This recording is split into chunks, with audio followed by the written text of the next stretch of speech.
بسم اللہ الرحمن الرحیم۔ پاک پروردگار کے بابرکت نام سے شروع کرتا ہوں جو دلوں کے راز خوب جانتا ہے۔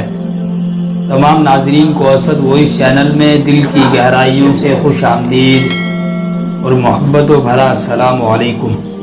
دوستو، آج کا ہمارا موضوع ہے ذوالقرنین کے 3 سفر۔ ذوالقرنین کا نام سکندر ہے۔ یہ حضرت خضر علیہ السلام کے خالہ زاد بھائی تھے۔ حضرت خضر علیہ السلام ان کے وزیر اور جنگوں میں علم بردار تھے۔ یہ حضرت سام بن نوح علیہ السلام کی اولاد میں سے ہیں اور یہ ایک بڑھیا کے اکلوتے فرزند ہیں۔ حضرت ابراہیم خلیل اللہ علیہ السلام کے دست حق پرست پر اسلام قبول کر مدتوں ان کی صحبت میں رہے اور حضرت ابراہیم خلیل اللہ علیہ السلام نے ان کو کچھ وصیتیں بھی فرمائی تھی۔ صحیح قول یہی ہے کہ یہ نبی نہیں ہیں بلکہ ایک اللہ کے نیک بندے ہیں جو ولایت کے شرف سے سرفراز ہیں۔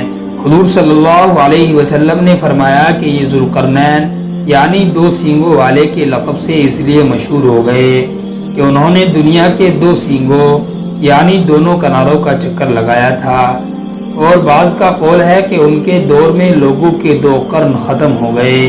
100 برس ایک قرن کا ہوتا ہے، اور بعض کہتے ہیں کہ ان کے لمبے بال تھے جن کو وہ 2 حصوں میں بانٹتے تھے، اس لیے ان کو ذوالقرنین کہا گیا۔ بہرحال اللہ تبارک و تعالی نے ان کو تمام روئے زمین کی بادشاہی عطا فرمائی تھی۔ دنیا میں کل 4 بادشاہ ایسے ہوئے ہیں جن کو پوری زمین کی پوری بادشاہی ملی۔ ان میں 2 مومنین تھے اور 2 کافر۔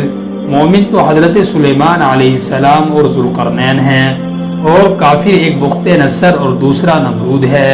قرآن مجید میں حضرت ذوالقرنین کے 3 سفروں کا حال بیان ہوا ہے جس کو سورہ کہف کے اندر تفصیل کے ساتھ بیان کیا گیا ہے۔ ہم قرآن مجید ہی سے ان تینوں سفروں کا حال بیان کرتے ہیں جو بہت ہی عجیب اور قابل عبرت ہیں۔ پہلا سفر، حضرت ذوالقرنین نے پرانی کتابوں میں پڑھا تھا کہ سام بن نوح علیہ السلام کی اولاد میں سے ایک شخص آب حیات کے چشمے سے پانی پی لے گا تو اس کو کبھی موت نہ آئے گی۔ اس لیے حضرت ذوالقرنین نے مغرب کا سفر کیا۔ آپ کے ساتھ حضرت خضر علیہ السلام بھی تھے۔ وہ تو آب حیات کے چشمے پر پہنچ گئے اور اس کا پانی بھی پی لیا، مگر حضرت ذوالقرنین کے مقدر میں نہیں تھا اور وہ محروم رہ گئے۔ اس سفر میں آپ جانب مغرب روانہ ہوئے تو جہاں تک آبادی کا نام و نشان تھا وہ سب منزلیں طے کرنے کے بعد آپ ایک ایسے مقام پر پہنچے کہ آپ کو سورج غروب کے وقت ایسا نظر آیا کہ وہ ایک سیاہ چشمے میں ڈوب رہا ہے، جیسا کہ سمندری سفر کرنے والوں کو آفتاب سمندر کے کالے پانی میں ڈوبتا نظر آتا ہے۔ وہاں ان کو ایک ایسی قوم ملی جو جانوروں کی کھال پہنے ہوئے تھی، اس کے سوا دوسرا لباس ان کے بدن پر نہیں تھا، اور دریائے مردہ جانوروں کے سوا ان کی غذا کا کوئی دوسرا سامان نہیں تھا۔ حضرت ذوالقرنین نے دیکھا کہ ان کے لشکر بے شمار ہیں اور یہ لوگ بہت ہی طاقتور اور جنگجو ہیں، تو حضرت ذوالقرنین نے ان لوگوں کے پاس اپنی فوجوں کا گھیرا ڈال دیا اور ان لوگوں کو بے بس کر دیا۔ چنانچہ کچھ تو مشرف با ایمان ہو گئے اور کچھ آپ کی فوجوں کے ہاتھوں مقتول ہو گئے۔ دوسرا سفر، پھر آپ نے مشرق کا سفر فرمایا، یہاں تک کہ جب سورج طلوع ہونے کی جگہ پہنچے تو یہ دیکھا کہ وہاں ایک ایسی قوم ہے جن کے پاس کوئی عمارت اور مکانات نہیں ہے۔ ان لوگوں کا یہ حال تھا کہ سورج طلوع ہونے کے وقت یہ لوگ زمین کی غاروں میں چھپ جاتے تھے اور سورج ڈھل جانے کے بعد غاروں سے نکل کر اپنی روزی کی تلاش میں لگ جاتے تھے۔ حضرت ذوالقرنین نے ان لوگوں کے مقابلے میں بھی لشکر بھیجا اور جو لوگ ایمان لے آئے ان کے ساتھ بہترین سلوک کیا، اور جو اپنے کفر پر اڑے رہے ان کو قتل کر دیا گیا۔ تیسرا سفر، پھر آپ نے شمال کی جانب سفر فرمایا، یہاں تک کہ 2 پہاڑوں کے درمیان میں پہنچے تو وہاں کی آبادی کی عجیب و غریب زبان تھی۔ ان لوگوں کے ساتھ اشارے سے بڑی مشکل سے بات چیت کی جا سکتی تھی۔ ان لوگوں نے حضرت ذوالقرنین سے یاجوج ماجوج کے ظلم کی شکایت کی اور آپ کی مدد کے طالب ہوئے۔ یاجوج اور ماجوج یہ لوگ یافس بن نوح علیہ السلام کی اولاد میں سے ایک فسادی گروہ ہے، اور ان لوگوں کی تعداد بہت ہی زیادہ ہے۔ یہ لوگ بہت ہی طاقتور جنگجو اور بڑے ہی خونخوار آدمی ہیں جو بالکل جانوروں کی طرح رہتے ہیں۔ موسم ربیع میں یہ لوگ اپنے غاروں سے نکل کر تمام کھیتیاں اور سبزیاں کھا جاتے تھے اور خشک چیزوں کو لاد کر لے جاتے تھے۔ آدمیوں اور جنگلی جانوروں یہاں تک کہ سانپ، بچھو اور ہر چھوٹے بڑے جانور کو کھا جایا کرتے تھے۔ حضرت ذوالقرنین سے لوگوں نے فریاد کی کہ آپ ہمیں یاجوج و ماجوج کے شر اور ان کی ایذا رسانیوں سے بچائیے، اور ان لوگوں نے ان کے عوض کچھ مال دینے کی بھی پیشکش کی۔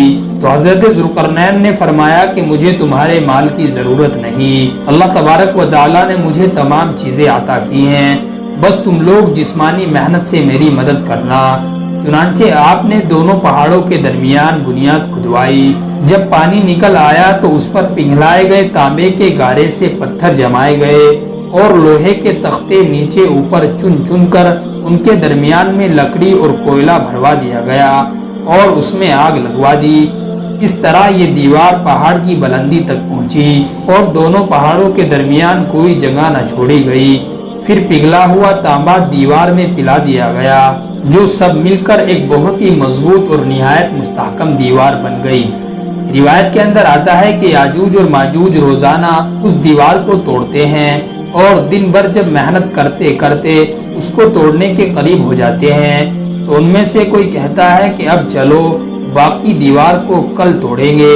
دوسرے دن جب وہ لوگ آتے ہیں تو خدا کے حکم سے وہ دیوار پہلے سے بھی زیادہ مضبوط ہو جاتی ہے۔ جب اس دیوار کے ٹوٹنے کا وقت قریب آئے گا تو ان میں سے کوئی کہے گا کہ اب چلو انشاءاللہ باقی دیوار کل توڑیں گے۔ ان لوگوں کے انشاءاللہ کہنے کی برکت سے اور اس کلمے کا یہ اثر ہوگا کہ دوسرے دن دیوار ٹوٹ جائے گی۔ یہ قیامت قریب ہونے کا وقت ہوگا۔ دیوار ٹوٹنے کے بعد یاجوج اور ماجوج نکل پڑیں گے اور زمین میں ہر طرف فتنہ و فساد اور قتل و غاری شروع کر دیں گے۔ چشموں اور تالابوں کا پانی پی لیں گے اور جانوروں اور درختوں کو کھا لیں گے۔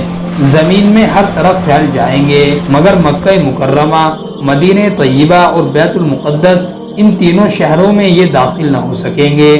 پھر حضرت عیسیٰ علیہ السلام کی دعا سے ان لوگوں کی گردنوں میں کیڑے پیدا ہو جائیں گے اور اسی بیماری کی وجہ سے یہ سب ہلاک ہو جائیں گے۔ امید کرتا ہوں کہ ویڈیو آپ لوگوں کو پسند آئی ہوگی۔ ویڈیو پسند آ جائے تو ویڈیو کو لائک اور چینل کو سبسکرائب کر لینا۔ میں ملتا ہوں آپ کو ایک اور اگلی نیو ویڈیو میں، تب تک کے لیے خدا حافظ۔